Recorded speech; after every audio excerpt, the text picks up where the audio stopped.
What's up, everyone, and welcome to Medal of Honor, another episode of 6 Records. As you can see, it's not in my usual location. I came to the tattoo shop to do it.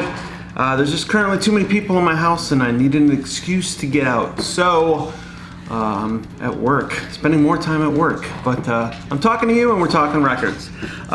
Sorry about last week. I didn't put out a video. I took a weekend off to take my wife out for a little mini vacation, just a couple days off.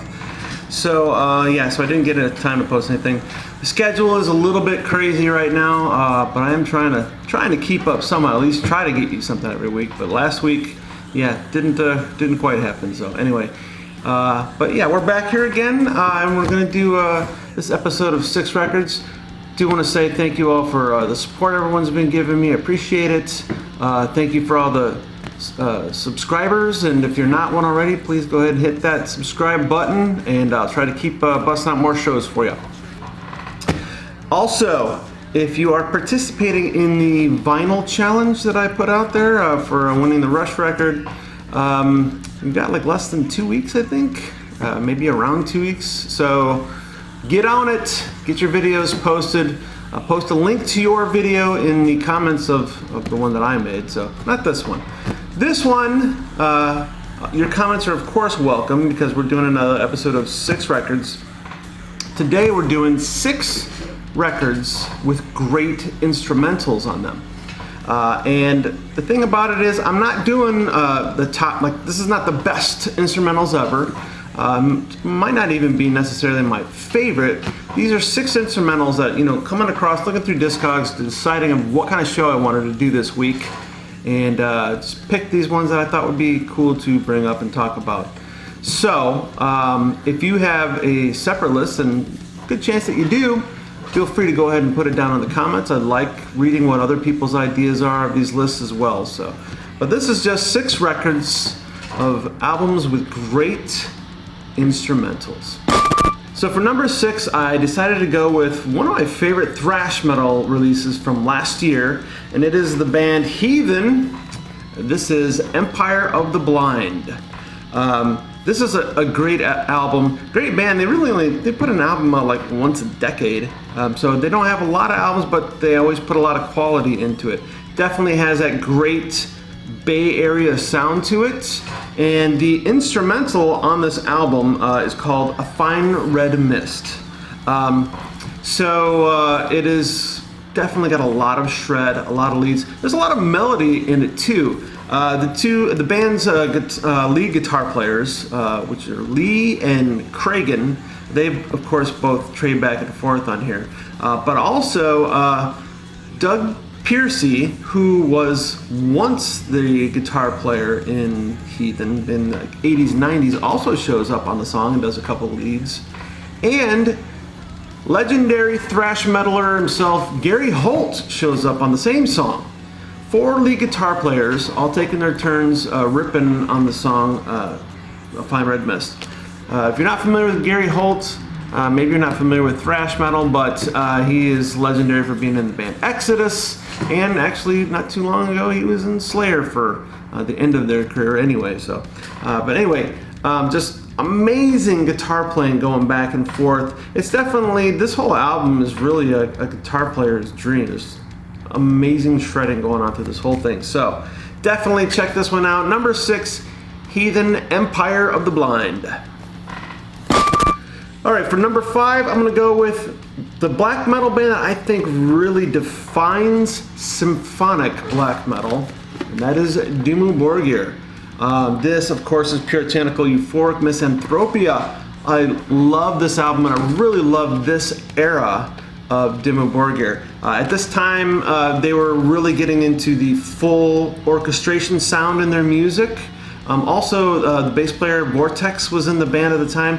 The albums that he's on, it was just a nice way to break songs up, because he does a few little vocal parts, just in a couple areas that's very strong, clean, and powerful, like power metal almost vocals, but and always with a harmony too. So really just makes some incredible music. The production on Dimmu Borgir stuff is phenomenal.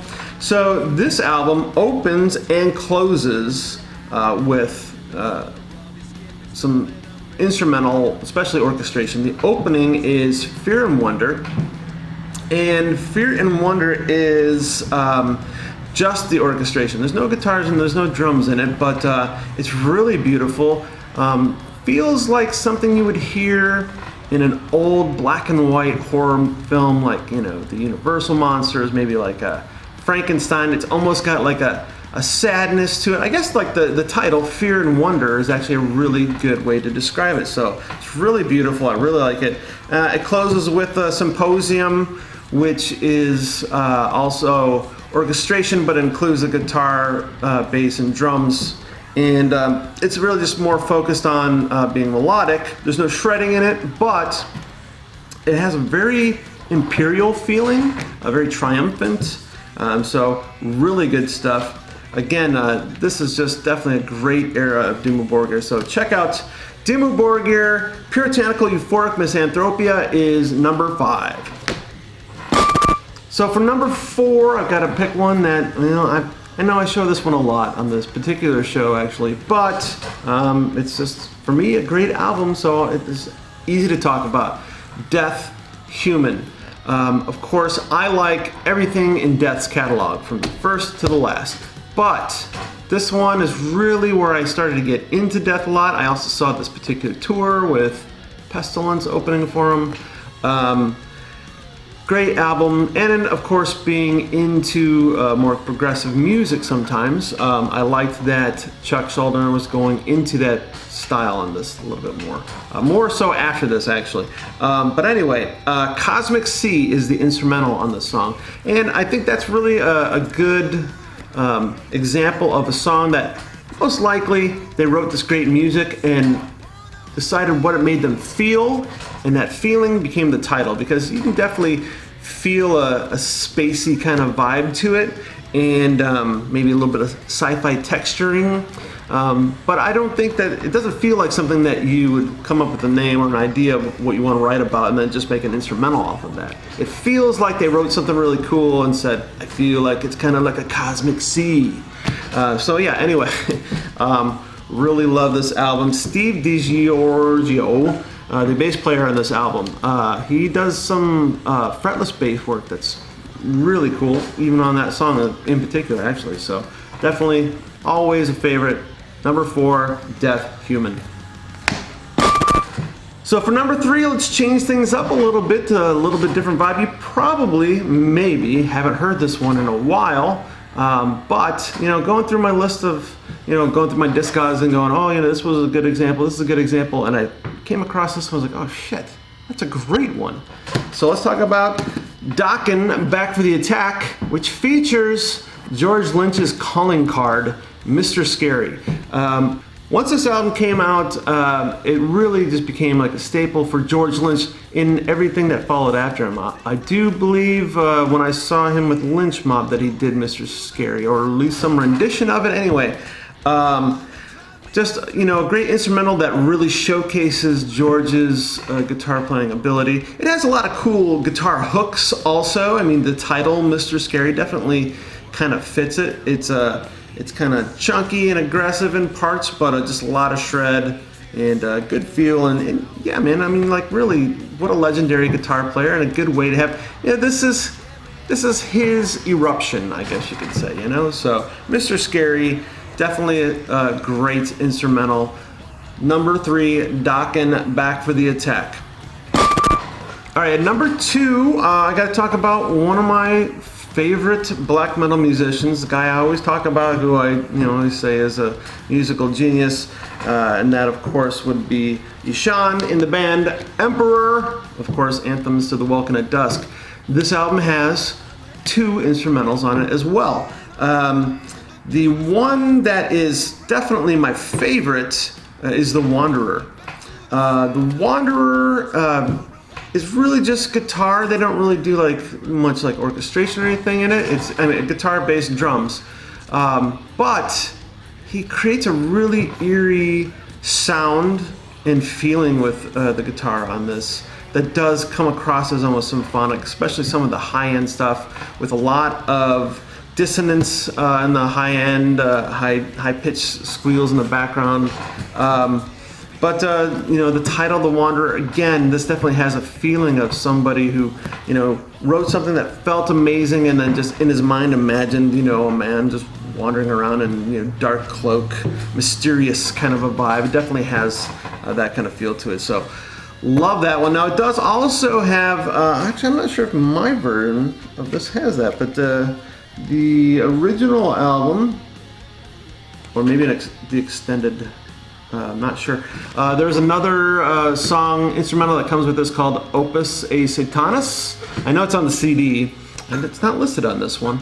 But that one is definitely more keyboard kind of, it's meant to sound like a symphonic, but again, it's not so much string and orchestration, it's more, keyboard. It's good, it's not as great as The Wanderer. The Wanderer is incredible, worth checking out. Even if you're not into black metal, if you're not into that style and you've heard other Emperor stuff and you don't think you'd really like them, check out the song The Wanderer. You might really dig it. Really cool stuff. So number 2, Emperor, Anthems, Welkin at Dusk. So as you can see, there's been like tons of bands we could have talked about. I think the first 4 Metallica albums all have instrumentals on it. Of course, we could have gone with some Van Halen. Hell, I could have tossed Ace's Fractured Mirror on there. There's a lot of things we could have talked about, but you had to guess. If you know me and if you watch my show, then you had to guess that at some point I was going to talk about Rush, and you're right.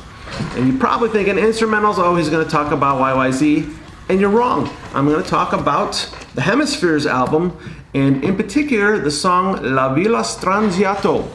10-minute instrumental, almost, just under 10 minutes, and really just amazing way of building. It starts off with a little acoustic intro, kind of sounds like Spanish guitar, and then it just has a good way of really building up the vibes, going up and down through real mellow to more hard rock kind of stuff. And what's really cool about it is, these guys, put a lot of thought into stuff. They broke this up into 12 parts, and part of that might have just been to help them remember what part's next or where they're at, but actually the names of the parts, well, first of all, interesting enough, on the album it says La Villa Strangiato, and in parentheses it says an exercise in self-indulgence. The parts are Buenos noches, mein Freunds. 2 is To Sleep, Perchance to Dream. 3 is Strangiato theme. 4 is A Lurkst in Wonderland. 5 is Monsters. 6 is The Ghost of the Aragon. 7 is Danforth and Pape. 8 is The Waltz of the Shreves. 9 is Never Turn Your Back on a Monster. 10 is Monsters Reprise. 11 is Strangiato theme reprise, and it ends with A Farewell to Things.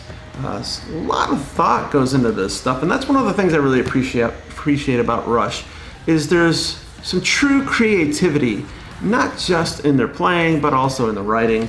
If you've ever seen the Rush documentary called Beyond the Lighted Stage, I believe Mike Portnoy talks about this song in particular, saying, everyone thinks YYZ is the toughest song of Rush's to play, but in fact, Strangiato is definitely a little bit more intense. So that's the number 1 for this particular list.